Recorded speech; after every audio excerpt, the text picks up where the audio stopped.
मेरे अजीज़ हम वतनों, उम्मीद है आप सब खैरियत से होंगे।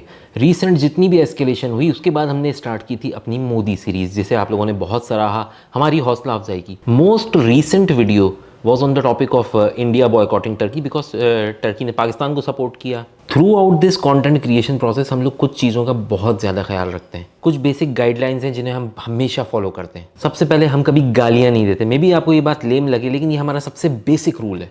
इसकी वजह यह है कि मेरा एक स्ट्रॉन्ग बिलीव है कि हमें ह्यूमर के लिए गालियों की ज़रूरत नहीं है। दूसरा पॉइंट ये है कि हम कभी रिलीजन पे बात नहीं करते, चाहे हिंदू हो, सिख हो, ईसाई हो, इवन के यहूदी भी हो, तब भी मैं उसके रिलीजन पे कभी बात नहीं करूँगा। ये हमारी रेड लाइन है। लास्टली, हम कभी सेक्सिस्ट नहीं होते। हम कभी ये नहीं कहते कि औरत ये नहीं कर सकती या मर्द किसी भी मामले में सुपीरियर है। हम कभी भी ये नहीं बात करते। हमने जितना टाइम इंडिया के ख़िलाफ़ भी कंटेंट बनाया, तब भी इन प्रिंसिपल्स को हमेशा फॉलो किया। जो इंडियन कमेंट्स मैंने ट्विटर, इंस्टाग्राम, फेसबुक पर, इस ख़ास तौर पर इस टर्की वाली वीडियो पर देखे, दे वर फिनोमिनल। मैं हमेशा कहता था कि इंडिया के जो इतने भी कमबैक्स हैं या जोक्स हैं ना, they are totally dependent on गंदी बातें, माँ बहन की गालियाँ या रिलीजियस अटैक्स पर। वो बात सच साबित हुई। चलिए मैं आपको कुछ दिखाता हूँ सैम्पल्स, लेकिन उससे पहले एक चीज़ मैं क्लियर कर दूँ कि ये हमारी आखिरी वीडियो है on the topic of India and others. अब सीज़न चेंज हो रहा है, हम चले जाएंगे इसके बाद ईद उल अज़हा की तरफ। सो नाउ कमेंट एग्जिबिट करने का टाइम आ गया है। सबसे पहले मेरे सामने है कमेंट रोहित सिसोदिया का फेसबुक पर। ये कहते हैं, अबे जा सुअर नंगे।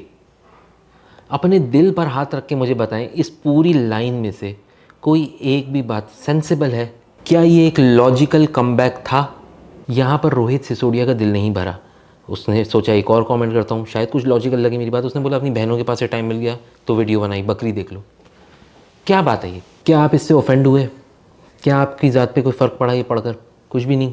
अंकित भदनानी कह रहे हैं, Pakistani discussing their own problem. It's like कि सेइंग जो बोलता है वही होता है। कोई साहब हैं डक, नंबर लिखे हुए हैं कुछ आगे, वो कह रहे हैं भिखारी पाकिस्तान से कितन गई है और पाकिस्तान कितना बड़ा चोर है, सबका को पता है। मैं इसको ज़्यादा नहीं पढ़ना चाह रहा, आप खुद देख लो। बॉयकॉट भी अलग अलग करके 2 अलग अलग लाइनों में लिखा है। मुझे हैरत है कि बांग्लादेश से लोगों ने सपोर्ट किया। बांग्लादेश से बहुत कमेंट्स आए, सारे के सारे लव फ्रॉम बांग्लादेश। चाहे यूट्यूब हो, टिकटॉक हो, ट्विटर हो, इंस्टाग्राम हो, फेसबुक हो, हर जगह बांग्लादेशियों ने बहुत सपोर्ट दी है। कोई है सनातन साइबर, उन्होंने कमबैक के नाम पर अम्मी बहन वाली बातें करनी शुरू कर दी, लेकिन इन रिटर्न मेरी तरफ से ये सनातन साइबर की वालदा के लिए कोई गंदी बात नहीं होगी। आप लोग भी नहीं करना, हमारे लिए वालदा बहुत रिस्पेक्टफुल होती हैं। बांग्लादेश से एक कमेंट में बड़ी कोई लॉजिकल सवाल पूछा गया। आशिक हसन ने बोला कि भाई 1 लाख टूरिस्ट तो बांग्लादेश से जाते हैं, ठीक है, और उसके मुकाबले में जब इंडिया की पॉपुलेशन इतनी ज़्यादा है तो वो सिर्फ 3 लाख लोग भेज रहा था वैसे भी, तो क्या फ़र्क पड़ा। एक है कोई निर्मल इंदु सेन, उन्होंने कहा पानी मिल रहा है पाकिस्तान में। भाई बहुत है पानी, कोई मसला नहीं है, वो आपको पागल बनाने के लिए मोदी जी ने बोला हुआ है। पानी बहुत आ रहा है, भर भर के आ रहा है। डॉक्टर सुमित को लगता है कि पाकिस्तानी बाहर मुल्क में जाते हैं और जाकर खुद को इंडियन कहते हैं। यार हम क्यों खुद को गाली देंगे, पागल हो गए हो क्या? सनातन साइबर दोबारा आया और उसने लिखा, ये क्या हलाला की औलाद।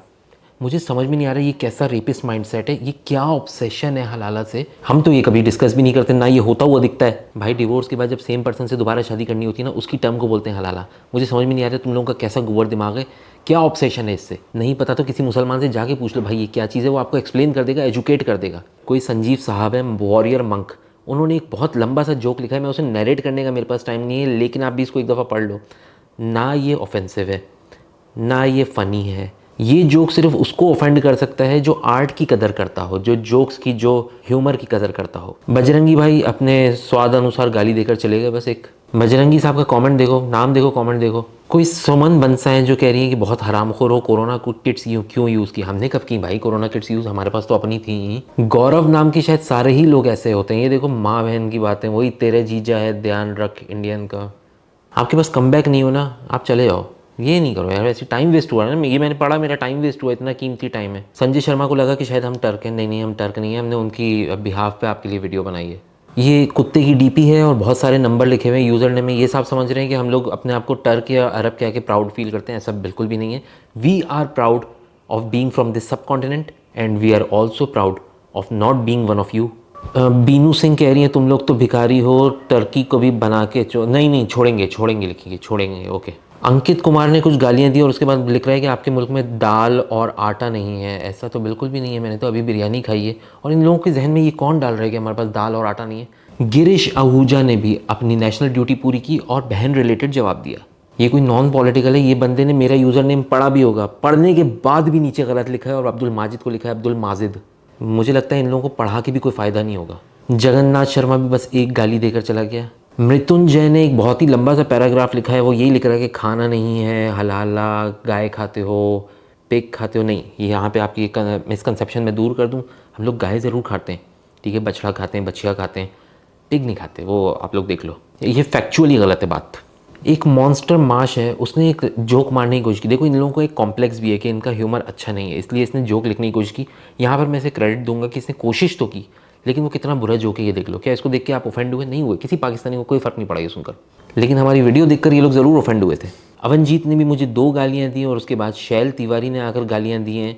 एक चीज़ पर ना मेरा ईमान बिल्कुल ही पक्का हो गया। देखो इंडिया का बंदा चाहे वो किसी भी रंग, नस्ल, ज़बान, मज़हब से ताल्लुक़ रखता हो, वो गालियाँ देता है। गाली उसके कल्चर का, उसके सिलेबस का हिस्सा रही है हमेशा से। मैं और नहीं पढ़ सकता यार सारे कमेंट्स, अभी भी 1000 कमेंट्स बाकी बचे हुए, लेकिन सब में सिर्फ और सिर्फ गालियाँ, वही हलाला, वही आटा नहीं है, वही बातें, बस इनके पास कुछ नहीं है और बात। लेकिन सब कुछ पढ़ने के बाद इस चीज़ का अंदाज़ा हो गया कि ये वो माइंडसेट है जो कहता है कि अगर आप किसी का कुछ बिगाड़ नहीं सकते ना, उस पर थूक फेंक के भाग जाओ। इसी तरह ये गाली देके खुश होते हैं, इसीलिए वहाँ पर समय रायना जैसा कॉमेडियन कामयाब होता है। एक 2 नेशन थ्योरी उस ज़माने में हिंदू और मुस्लिम्स के ऊपर प्रपोज हुई थी, एक 2 नेशन थ्योरी आज मैं देता हूँ पाकिस्तानी और इंडियन के ऊपर। ये भी दोनों साथ में कोएग्जिस्ट नहीं कर सकती, क्योंकि तहज़ीब का फ़र्क है।